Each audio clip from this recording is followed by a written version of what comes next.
Well, let's start off talking a little bit about some of the areas of my setting that I've recently added. I drew a new map. It's not the most beautiful.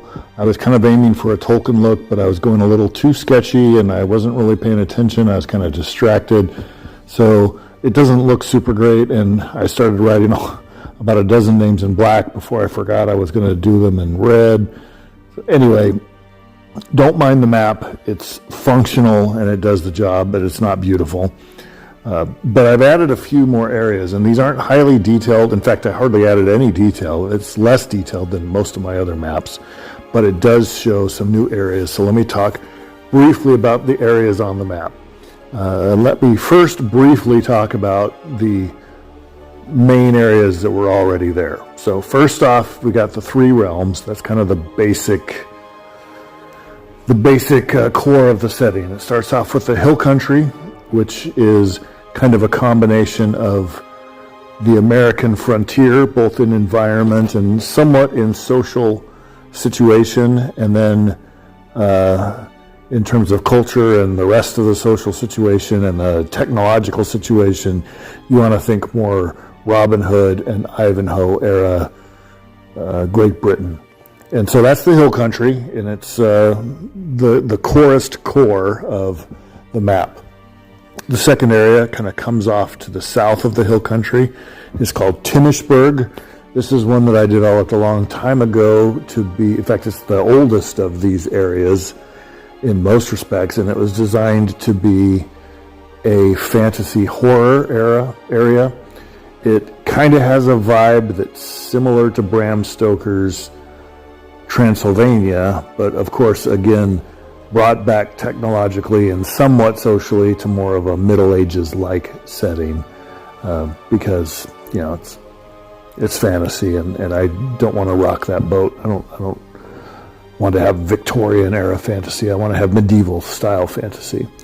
The third main area is Baal Hamazi. This is one that I kind of made up more on my own. It's an interesting kind of reddish and blackish desert, high desert.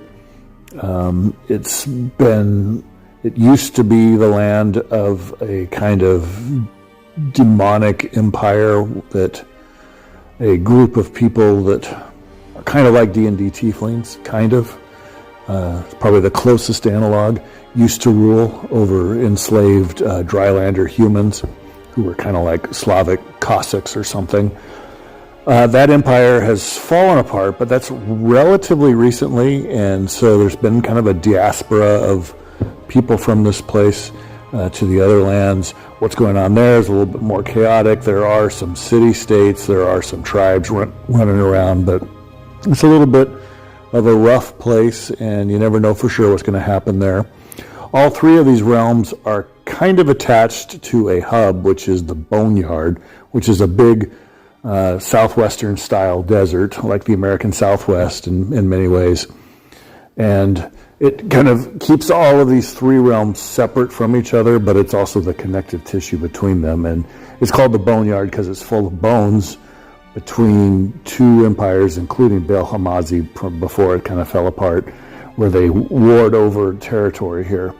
There's another little small area that's always kind of been part of this setting, but it's not one of the three realms, and technically it's off the map to the north, but there's a little bit of it that has always been part of the setting, and this is Lower Kurashat.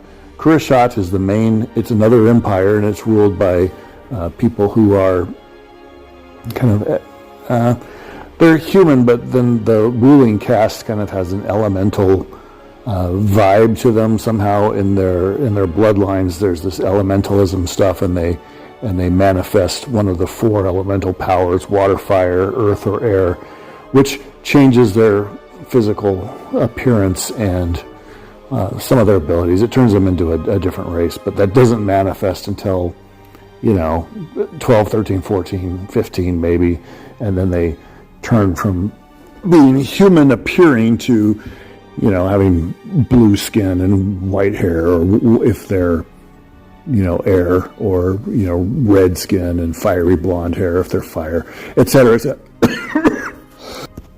etc., etc. So that's kind of the original core that was already there. I have made a few changes to this that aren't necessarily additions. So let me talk about those first. For example, I felt like some of the areas were just a little too blank and I needed to add a little bit more. I stuck the Plateau of Leng and the Vale of Pnath, which, or you can say Nath, I guess, but I like to pronounce the P. Those are both, of course, Lovecraftian locations. I haven't really detailed exactly how they manifest in my setting, but they're there. They're a source of all kinds of queerness, and people generally avoid them, as you can imagine. But, of course, player characters being player characters and heroes of stories being who they are, then we'll probably get there eventually. So I added that kind of up in the north of the hill country just to fill in an area that was really quite large and a little too featureless for my taste. I also have, and this has been there all along, a city-state of Hyperboreans up in the north. I've expanded the area just a bit and added some more detail to it.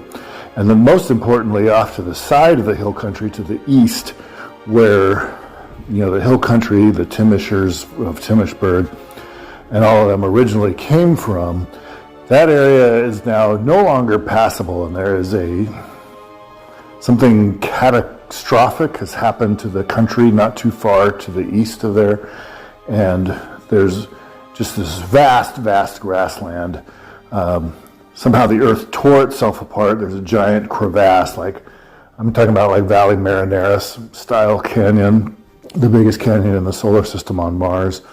Except you can't see it, even though it's there, because there's also a giant dust storm that kind of hovers over that canyon and the area around it. It kind of swirls around, never seems to completely abate. There's a lot of friction, so there's lightning. It's really considered to be completely impassable, and for my purposes it is impassable because I have no intention of developing anything on the other side of that other than just some offhand names to use as a reference. So that's kind of what was already there. The other areas that I had mentioned offhand but not developed, 3 of those I've now added to the map. The first of these, sort of new. They're new in the sense that they're actually going to get some development for the first time, is Nizrek. This is the island chain off the coast of southern Timishburg, a little to the south and quite a bit to the west. This used to be a much larger land called Atlantis. This is all that's left of it. The Atlanteans all died, but except for some of them that were on the mainland, and they became the Wendak race, which are devolving into cavemen or even man-apes in the most extreme cases, and in some number of generations, not sure how many, they'll have completely devolved into apes probably. And this is the curse of Atlantis. So none of the actual Atlanteans, other than these Wendaks off on the mainland, still exist. But there are people. There's the Nizreki people. They arrived after Atlantis was already destroyed, found these empty islands and settled on it, built their own stuff amongst the ruins of what was left of Atlantis, and much of the islands had kind of reverted to, wilderness, jungle, whatever, in the meantime. So the Nizreki are kind of a group of people that I have not developed at all. I've made a few images of them in Hero Forge and on Dolly 3, but I really haven't given tons of thought to what Nizrek is like other than a few keywords. It's kind of a little bit ancient Egypt, a little bit ancient Aztec or something like that, a little bit wild savages like you from the old adventure stories, headhunters and cannibals. There's a lot of snaky people and snakes. There's a lot of undead. And there actually are, although I'll get to that in another video, a handful of Atlantean liches that are still hanging around. They stuff themselves in these kind of caskets, and they've mostly all sunk under the sea. But every once in a while, one of these caskets will come up for whatever reason, or be dredged or dragged up, and there are a couple of them now that have somehow awakened from their slumber in these caskets and are now prowling the area. They're not necessarily on Nizrek itself anymore, but they're kind of within the scope of the setting, and they, when I get to my supervillains video, those will be some of the ones that I talk about. The next area that I've already talked quite a bit about and will now start developing is Hyperborea. And I honestly was inspired to do this because I kind of flipped through the the Rime of the Frost Maiden, the whatever it is, the 10 Towns campaign that 5e came out. I can't even remember what it's called because I don't care enough about 5e, but I flipped through it, and I was also kind of flipping through some of the screenshots and environmental images I had from the Old Republic game on Hoth and Ilum, and I thought, I kind of want a place that has a lot of ice and snow still, and is kind of cursed, but I don't want it to be quite as lifeless as that, so I put it a little bit north of the hill country, kind of to the northeast of it, but the northern part, but really not that far north. And the reason that it's so cold is because it's up on a plateau. When the place got cursed, whatever was keeping the climate pleasant enough for the Hyperboreans who originally have lived there failed, and it just became very, very cold. But once you get off of the plateau, kind of even further to the north, you've got boreal forest and other stuff that would be very similar to parts of northern Canada or Scandinavia or Siberia. So it's still cold, but it's not, constant ice all the time, if that makes sense. So that's going to get some more development. The third one I added to the map is Gunok. This is where the Orklings come from. This one's actually not going to get any development. It's just, here's where it is. That's basically all that I stuck it on the map for. The Orklings are kind of an important race, but the point of them isn't to explore their homeland. The point of them is that there are some of them traveling through and trying to settle in the three realms and the problems that causes. So I'm not going to really talk much, if at all, about what Gunok is like, because I don't intend to develop it, but here it is. It's kind of south of the Thursewood, which I've now put a southern edge to. It's a very gigantic forest, and maybe too big, in fact, but actually that serves its purpose. It needs to be this really big, impenetrable wilderness. That's kind of the whole point. And so when the Orklings make their way through it, through some of the trails and paths that actually get from Gunok into southern Southumbria, the part of the hill country, it's a really big deal that they've made that journey. This last area here is Porok. I just created this area kind of on a whim. I looked the name up in some Hungarian dictionaries and thought, hey, that's a cool sounding name. I stuck it on here.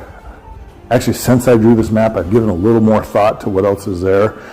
I kind of felt like I wanted a more tropical or subtropical type of environment. I didn't really have it, and it meant that I was unable to have classical Golden Age piracy themed stuff going on, and so I created this area. The coastline is going to be called the Corsair Coast, and it's going to have a bunch of kind of city-states that are kind of Barbary states in a way.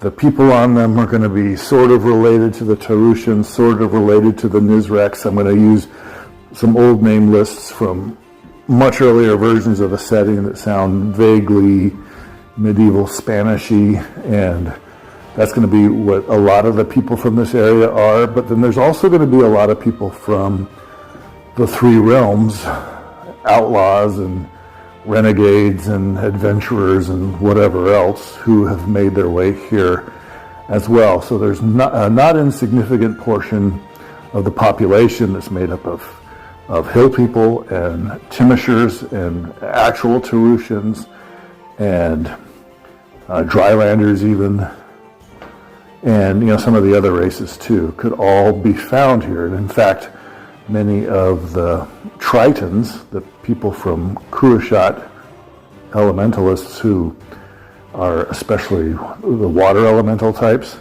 are really like this area, especially on the coast.